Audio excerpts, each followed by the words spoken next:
चलिए तो boys and girls देखिए, बीकॉम सेमेस्टर 1 न्यू सिलेबस का आज हम लोग थ्योरी चैप्टर पढ़ने आ रहे हैं, क्योंकि हम लोग बहुत सारा चैप्टर अकाउंट्स का कर चुके हैं। अब इन लोग का एक दो छोटा छोटा चैप्टर बाकी है, और इसी बीच में आज हम लोग बीकॉम सेमेस्टर 1 न्यू सिलेबस का अकाउंट्स का जो है थ्योरी क्वेश्चन आंसर हम लोग आज डिस्कस करेंगे और पढ़ेंगे।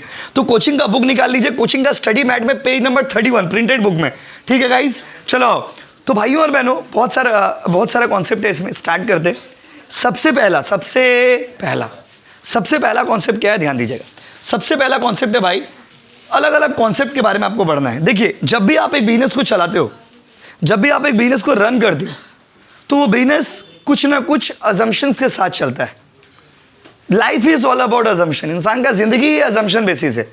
बहुत सारा चीज़ आप अज्यूम कर लेते हो, बहुत सारा चीज़ पॉजिटिव जो लाइफ, देखो जैसे अगर आप पॉजिटिव सोचते हो तो फ्यूचर में पॉजिटिव चीज़ दिखने लगता है, नेगेटिव सोचते हो तो भविष्य में पूरा अंधकार ही अंधकार नजर आ जाता है। बट आप पॉजिटिव सोचिए चाहे नेगेटिव सोचिए, वो दोनों चीज़ ही क्या है, कहीं ना कहीं एक अजम्पशन है। तो यहाँ पर अकाउंट्स भी जो है ना हम लोग बनाते हैं, बहुत सारे चीज़ों को मान करके बनाते हैं। तो हम लोग जितने भी अकाउंटिंग किए हैं या अकाउंट्स बनाए हैं, जो भी चैप्टर्स आप पढ़े हो, वो सारा चीज़ किसी ना किसी चीज़ को आप अज्यूम करके की हो। क्या करके की हो बताओ? Assume. You have assumed something. आपने किसी न किसी चीज़ को माना है। क्या किया है बताओ? माना है। आपने अजम्पशंस लिया है। क्या लिया बताइए? अजम्पशन। तो जिन अजम्पशंस के बेसिस पे हम लोग अकाउंट्स बनाते हैं, उन अजम्पशंस के बारे में हम लोग आज पढ़ने के लिए जा रहे हैं। उसको बोलते हैं कॉन्सेप्ट्स। क्या बोलते हैं वो? कॉन्सेप्ट्स। क्या बोलते बताइए? कॉन्सेप्ट्स। इसमें से कोई भी एक कॉन्सेप्ट आप एग्जाम में दे देगा, बोले right short note on this, मतलब इसके ऊपर शॉर्ट नोट लिखिए। हर एक अजम्पशन के बारे में आपको अभी धीरे धीरे करके आज पढ़ेंगे। आज फर्स्ट क्लास है इसका। देखिए भाइयों और बहनों, पहला जो कॉन्सेप्ट है उसका नाम है एंटिटी कॉन्सेप्ट। पेन पेंसिल लेके बैठेगा तो कुछ अगर प्लस माइनस करना हो तो कर पाओगे। पहला जो कॉन्सेप्ट है उसका नाम क्या होगा बताइए? Entity concept. क्या नाम है बोलिए? Entity concept. एंटिटी कॉन्सेप्ट बोलिए, सेपरेट एंटिटी कॉन्सेप्ट बोलिए। इसका नाम क्या है बताइए? एंटिटी कॉन्सेप्ट बोलिए, सेपरेट एंटिटी कॉन्सेप्ट बोलिए। इसका मतलब क्या होता है पता है? ये जो कॉन्सेप्ट है ये कहता है कि आप जब भी कोई बिजनेस चलाते हो तो बिजनेसमैन का बिजनेस से कोई रिलेशन नहीं। मतलब जब भी हम लोग ये बिजनेस चलाते हैं तो हम लोग ये अज्यूम कर लेते हैं कि there is no relationship between the owner and his entity, मतलब उसका ऑर्गेनाइजेशन। मतलब बिजनेसमैन अलग पर्सनैलिटी है और बिजनेस एक अलग personality. There is no relationship between the business and businessman.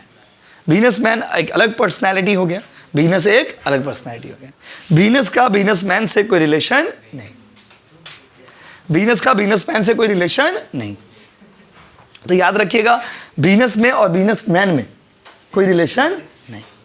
Business एक अलग पर्सनैलिटी है और बिजनेसमैन एक अलग पर्सनैलिटी है। दोनों का एक दूसरे से कोई कनेक्शन नहीं। बात समझे ना? इसी को एंटिटी कॉन्सेप्ट भी कहते हैं, इसी को सेपरेट एंटिटी कॉन्सेप्ट भी कहते हैं। अब इसका कुछ एग्जांपल देंगे तो आप समझ पाइए कि एग्जैक्टली इसका क्या मीनिंग, क्या तात्पर्य है इसका। तो देखिए, जैसे मान लीजिए एक बिजनेसमैन है। अब सपोज आप जियो का सिम यूज़ करते हो और अपना खूब अपना ट्यूशन आ रहे हो, रास्ते में खूब अपना बाबू से बात करते आ रहे हो ना कि नहीं आ रहे हो? नहीं आ रहे हो, ओके ठीक है, चलो आ रहे हो, वो लोग फील कर रहे हैं, हाँ ठीक है बोले, आप बाबू से बहुत बात की। तो बाबू से बात करते आप ट्यूशन आए। अभी मान लीजिए अगर वो सिम कार्ड में ब्लास्ट हो जाता है और आपका कान फट जाता है, फिर आप क्या करोगे? कंपनी के ऊपर आप कोर्ट केस करोगे। कंपनी के जब आप कोर्ट केस करने के लिए जाओगे तो केस आप किस पे करोगे? केस अंबानी के ऊपर नहीं होगा, केस जियो कंपनी के ऊपर होगा, क्योंकि जियो कंपनी एक अलग पर्सनैलिटी है और अंबानी एक अलग पर्सनैलिटी है। मतलब बिजनेस का रूल यही होता है कि बिजनेस और बिजनेसमैन में, बात समझे, जब तक हम लोग कोचिंग का रजिस्ट्रेशन नहीं किए थे तब तक आप मेरे ऊपर केस कर सकते थे। बात समझे ना? अभी जो आप केस करिएगा मेरे ऊपर नहीं होगा। किसका ऊपर बताइए? कोचिंग का ऊपर होगा। अगर आप कोचिंग की क्लासेस कर रहे हो, सपोज आप हमको फीस दिए, मान लीजिए फीस दिया, आपको हम ब्लॉक कर दिए, एग्जाम्पल दे रहे, बस फीस दिया, आपको हम ब्लॉक कर दिया, आपका पैसा लेके हम भाग गए, आपको पढ़ाई नहीं, क्लास नहीं कराए। अभी क्या है कि उस केस में क्या है बताइए? आप केस मेरा ऊपर नहीं कर पाइएगा, क्योंकि आपने जीकेजे क्लासेस से क्लास लिया है। आप उसके बाद मेरा ऊपर आएगा, तो फिर उसके बाद का भाई इंक्वायरी होगा, पूछेगा, पूछताछ करेगा कि भाई कौन इसका ओनर है, तब बुलाएगा। बट एग्जैक्टली जो डायरेक्टली जो केस हुआ वो किसके नाम पे हुआ बताइए? जीकेजे क्लासेस के नाम पे हुआ। My dear students, the meaning is कि there is no relationship between the owner and his business. Owner is the different personality, business is the different personality, and that's the reason. आप capital को, आप सोच कर, एक interesting सवाल हम आपसे पूछते हैं, जैसे कोई बिजनेसमैन बिजनेस में पैसा लगाता है, उसको हम लोग क्या बोलते हैं? कैपिटल। अब आप सोचो, मेरा बिजनेस है, हम पैसा लगाए हैं, तो ये मेरा कैपिटल कहलाता है। कैपिटल को हम लोग हमेशा कहाँ शो करते हैं? लाइबिलिटी साइड में। यस और नो बोलिए। फाइनल अकाउंट बनाए हो ना? फाइनल अकाउंट जो हम लोग बनाए हैं, कैपिटल को कहाँ शो किया बताइए? बोलिए बोलिए। कैपिटल को आप लाइबिलिटी साइड में शो किए। तो सोचिए, जब मालिक का पैसा है, मालिक लगाया है पैसा, तो इसको कैपिटल को लाइबिलिटी क्यों मानते हो आप? क्यों मानते हो बोलो ना? क्योंकि this concept, entity concept. Entity concept कहता है कि मालिक में, उसका बिजनेस में कोई रिलेशन नहीं। इसीलिए आपको प्रूफ के साथ कॉन्सेप्ट पढ़ा रहे। इसीलिए मालिक जो पैसा लगाता है उसको हम लोग कैपिटल कहते हैं, और मालिक जो पैसा निकालता है उसको हम लोग क्या कहते हैं? ड्राइंग। यस और नो गाइस? हाँ कि नहीं बोलिए?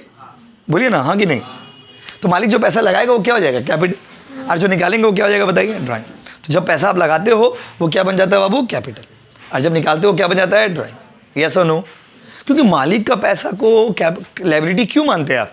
क्योंकि मालिक एक पर्सन की तरह ट्रीट किया था कि भाई ये अलग आदमी भी, मेरा दुकान है, पैसा निकालिए, क्या प्रॉब्लम? प्रॉब्लम का बात नहीं, बिजनेस चलता है, इस कॉन्सेप्ट के ऊपर है। इसका नाम है एंटिटी कॉन्सेप्ट, जो कहता है कि मालिक एक अलग पर्सनैलिटी और बिजनेस, उसका बिजनेस जो है वो एक अलग एंटिटी है, अलग एक पर्सनैलिटी है। देखिए लिखा होगा यहाँ पे, लाइन टू लाइन रीडिंग करना पड़ेगा। ओ माई गॉड, देखिए आ जाओ। The business entity concept also known as separate entity and economic entity. Business entity बोले, एंटिटी बोले, कितना बात करोगे बाबू? States that the transaction related to business must be recorded separately. ये कॉन्सेप्ट कहता है कि बिजनेस से रिलेटेड ट्रांजेक्शन को अलग रिकॉर्ड करेंगे। आप सोचो बिजनेस से रिलेटेड जो रिकॉर्डिंग होगा वो अलग होगा। जैसे कंपनी, तो जैसे आप एक कंपनी चला रहे हो, तो कंपनी का ऊपर टैक्स का लायबिलिटी अलग होता है, टैक्स का रूल अलग है। लेकिन अगर आप इंडिविजुअल हो, आपका टैक्स लायबिलिटी अलग होता है, रूल्स अलग है उसके लिए। तो बोला भाई बिजनेसमैन को कोई मतलब नहीं है from those of its owners and any of the business. बोला बिजनेसमैन अलग, उसका मालिक अलग। बिजनेस और बिजनेसमैन में कोई लिंक नहीं। तुम अपना रास्ता, हम अपना रास्ता। पास होके भी पास नहीं हो, साथ होके भी साथ नहीं हो, एक होके भी एक नहीं। दो जिस्म एक जान है ये लोग, बात समझे? बिजनेसमैन और उसका मालिक, ये लोग क्या है? दो जिस्म और एक जान है। बात समझे कि मालिक को अलग माना गया है और बिजनेस को अलग माना गया है। Entity concept in nature is just reverse of proprietary concept. Proprietary concept का ये पूरा उल्टा है। अब सवाल है कि भाई प्रोप्राइटरी कॉन्सेप्ट क्या है?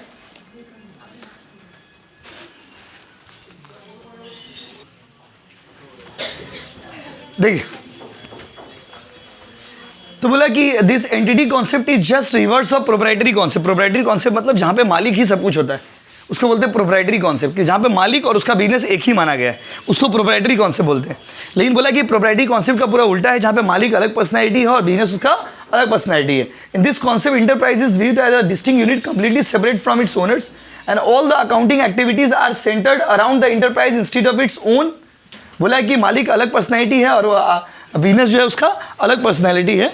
उसका बोला even the proprietor who is the supplier of capital is identified as one of the creditor of the entity. बोला है जो आदमी पैसा देता है, इसीलिए बोला कि जब मालिक पैसा देता है फिर भी उसको हम लोग क्या मानते हैं? क्रेडिटर की जैसा मानते हैं कि भाई ये बाहर का आदमी है, इसीलिए capital is treated like liability in the business. इसीलिए कैपिटल को भी हम लोग किसकी तरह मानते हैं? लायबिलिटी की तरह मानते हैं। तो देखिए पूरा जितना बात आपको बोले वही सब इसमें पूरा अच्छे से लिखा हुआ है। अब आ जाइए नेक्स्ट कॉन्सेप्ट में। ऐसा बहुत कॉन्सेप्ट, बात समझे ना? अगला कॉन्सेप्ट है गोइंग कंसर्न। क्या है बताइए? Going concern. तो गोइंग कंसर्न कॉन्सेप्ट क्या कहता है बताइए? तो गोइंग कंसर्न कॉन्सेप्ट कहता है, बात समझे? गोइंग कंसर्न कॉन्सेप्ट कहता है कि एक आदमी अपना बिजनेस को चलाएगा लॉन्ग टर्म में। किसमें चलाएगा बाबू? Long term. तो गोइंग कंसर्न कॉन्सेप्ट कहता है कि एक आदमी अपना बिजनेस को चलाएगा, कैसे चलाएगा बताइए? लॉन्ग टर्म में। A going concern concept of accounting implies that business will continue its operation in the future and will not liquidate and be forced to discontinue operation due to any reason। मतलब एक businessman, जैसे आप मान लीजिए एक दुकान start करें या बिजनेस स्टार्ट करें, तो कोई भी बिजनेस अगर हम लोग स्टार्ट करेंगे तो हम लोग क्या अज्यूम कर लेंगे बताइए? हम लोग ये, कोई भी आदमी ये सोच के तो बिजनेस स्टार्ट नहीं करता ना कि मेरा बिजनेस कल बंद हो जाएगा। आदमी हमेशा ये सोच के बिजनेस स्टार्ट करता है कि मेरा बिजनेस जो है वो लॉन्ग टर्म में चलेगा, लॉन्ग टर्म में चलेगा। बात समझिए? अगर आप एक दुकान खोलोगे तो आप ये सोच के तो नहीं खोलोगे ना कि कल मेरा दुकान बंद हो जाएगा, कल हम दुकान बंद कर लेंगे। तो जब भी एक बिजनेस हम लोग स्टार्ट करते हैं ना, तो हमेशा हम लोग ये अज्यूम कर लेते हैं कि मेरा बिजनेस आने वाले कई सालों तक चलेगा। और इस कॉन्सेप्ट को हम लोग क्या बोलते हैं? Going concern concept. कौन सा कॉन्सेप्ट बताइए? Going concern. देखिए क्या लिखा हुआ है, देखो फिर से वो लाइन आपको हम रीडिंग करें, देखिए बुक में बोला है going concern concept implies that the business will continue its operation in the future and will not liquidate and be forced to discontinue operation due to any reason. A company is a going concern if no evidence is available to believe that it will or will have to cease its operation in foreseeable future. बोला है कि company going concern माना जाता है, एक company going concern है अगर कोई एविडेंस अवेलेबल नहीं है। क्योंकि देखो कोई भी आदमी हमेशा ये चाहता है कि भाई कोई तो दूर दूर तक हमको कुछ नजर नहीं आ रहा। हम यही सोच के, अगर मान लीजिए हमें कोचिंग स्टार्ट की, हम यही सोच के स्टार्ट करें कि मैं कोचिंग आने वाले कई सालों तक चलेगा। कोई भी आदमी ये सोच के कोई बिजनेस स्टार्ट नहीं करता कि मैं बिजनेस कल बंद हो जाएगा। तो इस कॉन्सेप्ट को, इस सोच को हम लोग क्या बोलते हैं बताइए? इस सोच को हम लोग बोलते हैं गोइंग कंसर्न। इस सोच को हम लोग क्या बोलते हैं बताइए? Going concern. An example of going concern is computation of depreciation. Depreciation हम लोग क्यों निकालते हैं? इसीलिए निकालते हैं। डेप्रिसिएशन हम लोग ये निकालते हैं, जैसे जब डेप्रिसिएशन निकाला जाता है ना, तो आप देखे होंगे डेप्रिसिएशन में क्या लिया जाता है? Estimated life. फॉर्मूला क्या होता है नॉर्मली स्ट्रेट लाइन मेथड में? डेप्रिसिएशन का फॉर्मूला क्या बताइए? Original cost minus scrap value divided by estimated life, यही है ना? तो एस्टिमेटेड लाइफ का मतलब क्या हो गया? एक लाइफ जो हमको लग रहा है। आप सोचिए अगर हम एक मशीन खरीद करके लाए तो हम तो ये नहीं सोचेंगे मशीन अगले दिन खराब हो जाएगा। हम ये सोचेंगे मशीन मेरा 10 साल 15 साल 20 साल चलेगा। कोई भी एसेट जब आदमी खरीदता है तो ये सोच के खरीदता है कि आने वाले कई सालों तक मेरा जो एसेट है वो चलेगा।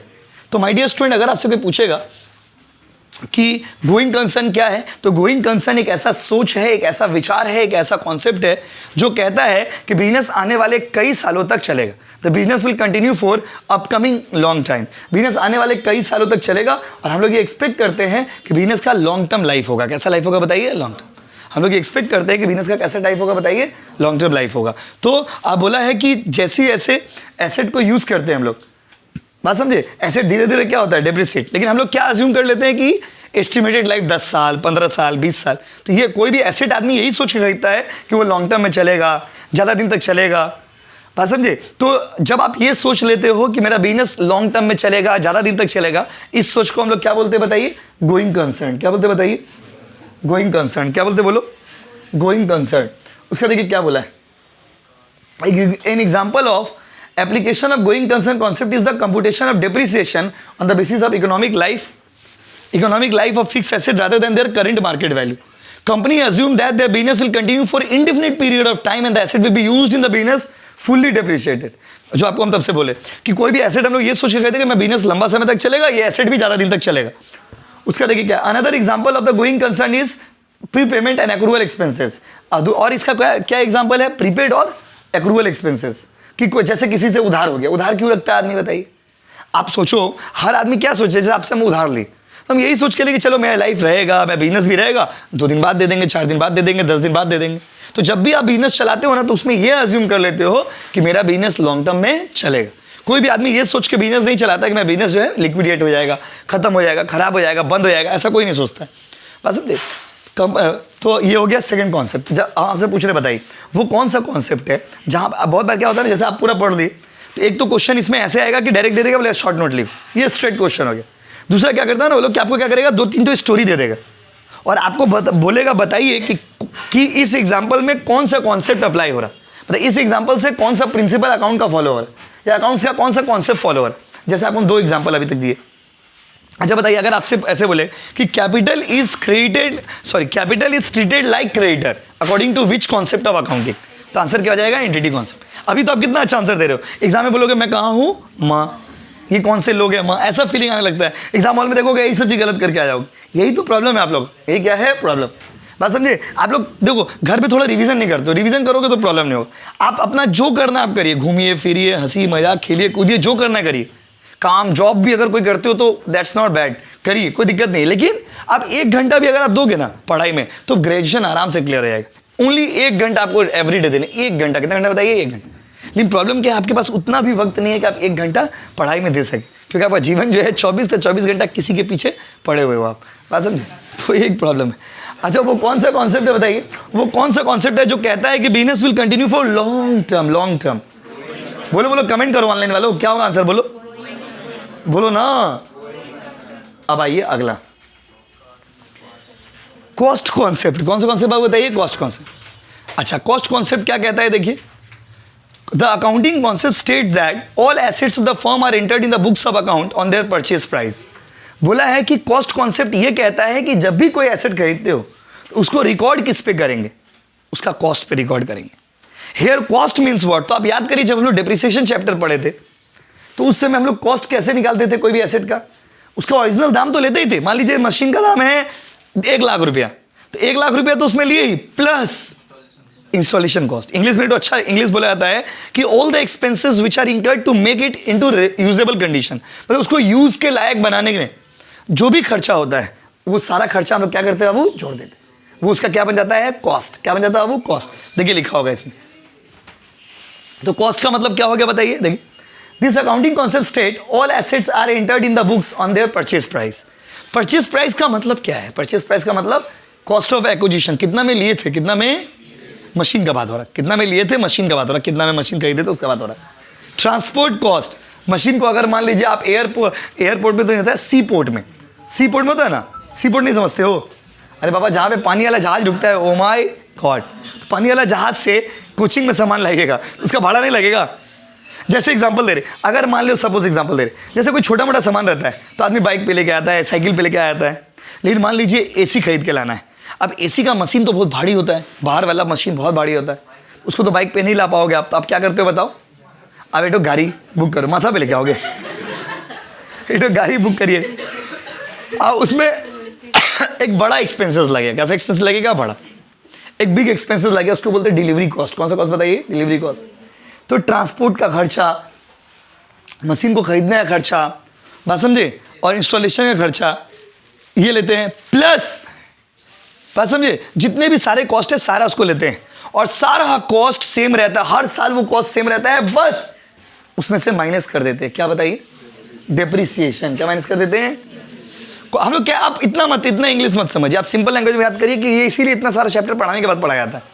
आप लोग जो फाइनल अकाउंट बनाए हो तो एसेट का दाम था 1,00,000 रुपया, 1,00,000 लिखते हो आप इनर कॉलम में, डेप्रिसिएशन हुआ 10,000, 10,000 माइनस करते हो डेप्रिसिएशन उसमें से, तो उसका कॉस्ट कितना हो गया बताइए, कितना हो गया बताइए, 90,000। कितना हो गया बताइए, 90,000। The market price of asset is not taken into consideration. Asset का जो मार्केट प्राइस है उसको हम लोग कंसीडर नहीं करते, उसका हमेशा कॉस्ट प्राइस लेते। कौन सा प्राइस लेते बताइए, cost. For example a business buys a building of 1,00,000 in cash. एक बिजनेस जो है 1,00,000 रुपया खरीदता है, 1,00,000 रुपया का मशीन खरीदा, और उसमें क्या किया बताइए, बात समझे, उसका कॉस्ट प्राइस था 1,00,000। 4 साल बाद बिल्डिंग का वैल्यू हो गया 5,00,000। होता ही है बहुत सारे बार, वैल्यू बढ़ भी जाता है। 1,00,000 में बिल्डिंग खरीदे थे, 5 साल बाद उसका, 4 साल बाद उसका बिल्डिंग वैल्यू कितना हो गया बताइए, 5,00,000 मान लीजिए। तो आप अकाउंट्स में जो रिकॉर्ड करोगे कितना रुपया करोगे, 1,00,000 करोगे ना 5,00,000 करोगे, 1,00,000। यही तो कॉस्ट कॉन्सेप्ट कहता है कि रो क्यों रे बाबू, ओ अच्छा। तो एक बिल्डिंग खरीदे 1,00,000 में, उसका दाम आज हो गया 5,00,000। तो आज जब हम अकाउंट्स में रिकॉर्ड करेंगे तो कितना रुपया रिकॉर्ड करेंगे, 1,00,000 की 5,00,000।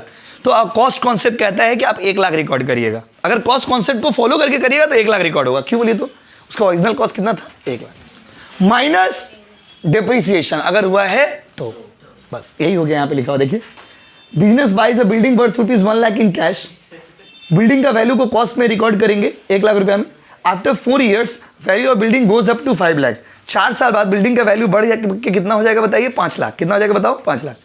However, accounting records continue to show the value of building at 1,00,000. Does not matter what is the market price of its। अगर आप कॉस्ट प्राइस मेथड फॉलो कर रहे हैं तो आप हमेशा किस पे रिकॉर्ड करोगे, कॉस्ट पे रिकॉर्ड करोगे। मैटर नहीं करता है कि उसका मार्केट प्राइस कितना है। और इसमें से अगर होगा तो क्या माइनस कर दीजिएगा, डेप्री। क्या माइनस कर दोगे, डेप्री। क्या माइनस कर दोगे, डेप्री। डेप्री मतलब डेप्रिसिएशन। अब भाई अगला कॉन्सेप्ट क्या है, ये 3 कॉन्सेप्ट हो गया। अगला कॉन्सेप्ट है मनी मेजर। देखो आप देखोगे 11-12 का थ्योरी, इसका थ्योरी में भी बहुत डिफरेंस। यहाँ पर थ्योरी चैप्टर पूरा थ्योरी ही है, मतलब इसमें कोई समझ नहीं, इसके ऊपर कॉन्सेप्ट है। और थ्योरी भी स्टैंडर्ड थ्योरी नहीं कि जो तो लिख दीजिएगा आप। अगर आप ये सब चीज़ का मीनिंग नहीं जानते हो तो आप एग्जाम में नहीं लिख पाइएगा। Cost concept, money measurement concept, अलग अलग कॉन्सेप्ट है। 4th कॉन्सेप्ट का नाम है बाबू मनी मेजरमेंट कॉन्सेप्ट। ये क्या कहता है, नाम से पता चल रहा है। क्या हो सकता है इसका मीनिंग बताइए। मनी मेजरमेंट कॉन्सेप्ट कहता है कि अकाउंट्स में हम लोग उसी चीज को रिकॉर्ड करते हैं जिसमें क्या इन्वॉल्व होता है, पैसा। If something is related to money then it shall be recorded. अगर किसी चीज में पैसा का इन्वॉल्वमेंट है, इसमें पैसा इन्वॉल्व है, तो उसको हम लोग रिकॉर्ड करेंगे। अगर पैसा इन्वॉल्व नहीं है तो उसको हम लोग रिकॉर्ड नहीं करेंगे। बात समझे, अगर किसी चीज में पैसा इन्वॉल्व है तो उसको हम लोग रिकॉर्ड करेंगे, अगर पैसा इन्वॉल्व नहीं है तो उसको हम लोग रिकॉर्ड नहीं करेंगे। तो कोई भी चीज को हम लोग तब रिकॉर्ड करेंगे जब उसमें क्या इन्वॉल्व होगा बताइए, मनी। मनी मतलब पैसा। मनी मतलब क्या बाबू, पैसा। बात समझे। तो मनी मेजरमेंट कॉन्सेप्ट एक ऐसा कॉन्सेप्ट है जो कहता है कि आप कोई भी ट्रांजेक्शन को तब रिकॉर्ड करोगे जो उसमें क्या इन्वॉल्व होगा बताइए, मनी। क्या इन्वॉल्व होगा बताइए, money. This means that the focus of accounting transaction is on quantitative information rather on qualitative information. Accounts किस पे फोकस करता है बताइए, quantity. Accounting is all the number game. Accounts पूरा का पूरा किस चीज का खेला है बताइए, नंबर। अकाउंट्स में किससे खेलते हैं, किसी के दिल से नहीं। किससे खेलते हैं बताइए, नंबर से खेलते हैं। Accounting is all about money. देखो बचपन से आप लोग क्या दिल से खेल खेल के आदत हो गया, लेकिन यहाँ पे दिल का बात नहीं हो रहा है, यहाँ पे किसका होता है बताइए, पैसा। किसका होता है बताइए, पैसा। अकाउंट्स में वही चीज रिकॉर्ड होगा जिसमें क्या इन्वॉल्व होगा, पैसा। जैसे आप सोचो कोई कंपनी में मैनेजर मुस्कुरा रहा है, इसका कोई जनरल एंट्री होता है, नहीं। क्यों नहीं होता बताइए, मुस्कुराहट, प्यार, मोहब्बत, फीलिंग्स, इमोशन, ये सब का कोई जगह अकाउंट्स के दिल में नहीं। अकाउंट्स में सिर्फ एक ही चीज रिकॉर्ड होता है, पैसा, पैसा और पैसा। इट ओनली रिकॉर्ड्स पैसा। ये सिर्फ किसको रिकॉर्ड करता है बाबू, पैसा को। तो ओनली वही चीज रिकॉर्ड होगा जो मनी से रिलेटेड है। मतलब it only records quantity, English में अगर स्टैंडर्ड इंग्लिश में बोले, it only records quantitative facts, not the qualitative facts. Qualitative मतलब जैसे बात समझिए, अगर हम ये मशीन खरीद रहे हैं 2 लाख रुपया में, तो ये 2 लाख रुपया रिकॉर्ड होगा। बट हम लोग जैसे आप लोग कभी कभी हम लोग अपने में बात करते हैं तो हम लोग क्या बोलते हैं, जैसे मम्मी पापा ही क्या बोल देते हैं या गार्जियन पेरेंट्स ही क्या बोल देते कि हम लोग का ज़माना में 5 रुपया में आदमी चल जाता था स्कूल। हम लोग का ज़माना में 500 रुपया में टीवी मिलता था, आज टीवी का दाम 50,000 हो गया, 5,000 हो गया, 10,000 हो गया।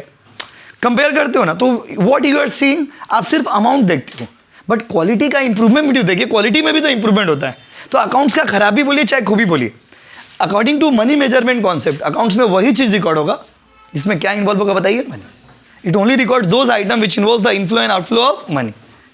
It only records the numbers, the facts, quantities, qualities. Qualities का तो यहाँ पे कोई बात ही नहीं। अकाउंटिंग कभी क्वालिटी का बात नहीं करता। एक बार बताइए, एक मशीन जो हम 5 लाख में खरीदेंगे, एक मशीन जो हम 50 लाख में खरीदेंगे, दोनों में अंतर होगा कि नहीं होगा, होगा क्वालिटी में भी। लेकिन हम लोग कहते हैं बाप रे 50 लाख, ओ माय गॉड, ऐसे नहीं देखने। आप ये भी देखिए कि उसका क्वालिटी में भी डिफरेंस होता है। पहले जमाने में जो टीवी लेते थे उसका कैसा होता था, डब्बा वाला टीवी होता था, जहां बोर्ड होगा वहीं पे उसको सेट कर पाएंगे, घर में एक प्रॉपर पॉइंट बनाया वहीं पे वो सेट होगा। अभी का क्या है, जहां मन होगा वहां चिपका दीजिए दीवार में, एकदम टीवी को चिपकाने वाला टीवी है ना, देखिए चिपका दिया ना टीवी को, चिपकाया हुआ ही है। तो यहाँ पे क्या है, सीन क्या बताइए, ये टेक्नोलॉजी है। तो अकाउंटिंग में हम लोग क्वालिटी को इग्नोर करते हैं। किसको इग्नोर करते हो, वो क्वालिटी। हम लोग सिर्फ अब बात नहीं, सिर्फ किसको कंसीडर करते बताइए, क्वांटिटी को और नंबर्स को और मनी को। देखिए लिखा होगा, the money measurement concept state that a business should only record an accounting transaction if it can be expressed in terms of money. This means that the focus of accounting transaction is on quantitative information rather than on qualitative information. Thus, a large number of items are never reflected in companies' accounting records, which means that they never appear its financial statements. Example of items that cannot be recorded as accounting transaction because बहुत सारी चीज़ों को हम लोग accounts में record नहीं करते हैं क्योंकि वो मनी में एक्सप्रेस नहीं हो सकता है। जैसे कि इंप्लॉई का स्किल, कोई वर्कर बहुत अच्छा है काम करने में, इसको हम लोग कभी अकाउंट्स में रिकॉर्ड नहीं करते। क्यों नहीं रिकॉर्ड करते, because of money measurement concept. अब एग्जाम में ऐसे एग्जाम्पल दे देगा, बोलेगा Mr. X is an employee who is good in working but it is not recorded in the books of accounts. According to which principle of accounting? तो answer क्या हो जाएगा, money measurement concept. Money measurement concept कहता है कि ये सब चीज अकाउंट्स में रिकॉर्ड नहीं होगा क्योंकि इसमें पैसा का कोई लेन देन। क्लियर है गाइस? इंप्लॉई वर्किंग कंडीशन, काम करने का जो माहौल होता है, अलग अलग जगह का अलग अलग इन्वायरमेंट होता है, ये भी रिकॉर्ड नहीं होगा क्योंकि इसको किसमें एक्सप्रेस नहीं कर सकते बताइए, money. Expected resale, employee working condition, expected resale value of a patent, patent का जो रीसेल वैल्यू है उसको भी रिकॉर्ड नहीं करेंगे। Value of an in house brand, अगर कोई इन हाउस ब्रांड है, बात समझे, अगर आपका कोई प्रोडक्ट है, कोई ब्रांड है जो बहुत अच्छा है, ब्रांड का जो वैल्यू है मनी के टर्म्स में होगा तब तो रिकॉर्ड होगा, अदरवाइज वो रिकॉर्ड नहीं हो। प्रोडक्ट का ड्यूरेबिलिटी, प्रोडक्ट अच्छा है, आप ये देख रहे हो कि प्रोडक्ट महंगा है बट ये भी तो देखिए प्रोडक्ट का क्वालिटी कितना अच्छा है। जैसे आप लोग, हम लोग देखोगे नॉर्मल फ़ोन, देखो नॉर्मल फ़ोन हम लोग लेते, उसका प्राइस कम है डेफिनेटली, लेकिन अगर आप एप्पल का फ़ोन कभी देखोगे, अगर आपने कभी देखा होगा किसी के पास, तो आप देखोगे कि उसका टच बहुत स्मूथ होता है, उसमें कुछ क्वालिटीज़ है, कुछ यूनिकनेस है उस फ़ोन में। इसलिए तो आप सिर्फ क्या देखते हो, वैल्यूज़ देखते हो। सिर्फ वैल्यूज़ से कंपेयर करना सही नहीं होता, आपको उसका प्राइसिंग भी देखना पड़ेगा। आपको उसका क्या देखना पड़ेगा, वो प्राइसिंग, कि प्राइसिंग अगर उसका अलग है तो कुछ तो उसमें बात होगा, कुछ तो क्वालिटी में डिफरेंस होगा। We don't consider the durability of the product, कि प्रोडक्ट कितना दिन तक चलेगा, प्रोडक्ट का क्या लाइफ होगा, बहुत हर चीज़ मैटर कर जाता है, बात समझे ना। अगला है the quality of customer support, customer को कितना मानते हैं, कस्टमर को कितना सपोर्ट करते हैं, ये क्वालिटी को हम लोग रिकॉर्ड नहीं करते because of money measurement concept, और मैनेजमेंट का एफिशिएंसी को रिकॉर्ड नहीं करते हैं because of money measurement concept. तो ये अलग अलग कॉन्सेप्ट है, हम आपसे पूछते हैं, आप हमको बताइए। चलिए आज इतना, अभी बहुत सारा कॉन्सेप्ट है, फिर अगला एपिसोड में पढ़ेंगे। पहले हमको ये एपिसोड का क्वेश्चन बताइए, कुछ सवाल पूछ रहे बताइए, वो कौन सा कॉन्सेप्ट है अकाउंट्स का जो कहता है कि मालिक में और उसके स्टाफ में, मतलब मालिक में और उसका बिजनेस में कोई रिलेशन नहीं। बहुत बढ़िया। वो कौन सा कॉन्सेप्ट है जो कहता है कि बिजनेस लॉन्ग टर्म में चलेगा? अब इतना अच्छा क्यों बता दे रहे, बोर्ड में लाइन बाय लाइन में दिखा दो यार। वो कौन सा कॉन्सेप्ट है जो कहता है कि सिर्फ कॉस्ट प्राइस रिकॉर्ड करेंगे, बस मार्केट वैल्यू से मतलब नहीं? बोलो बोलो ना। वो कौन सा कॉन्सेप्ट है जो कहता है कि ओनली मनी वैल्यू में रिकॉर्ड होगा? ठीक है, फिर आगे पढ़ेंगे। Thank you so much. इतना रीडिंग करिए पहले जाके घर में, ज़्यादा पढ़ के क्या करोगे।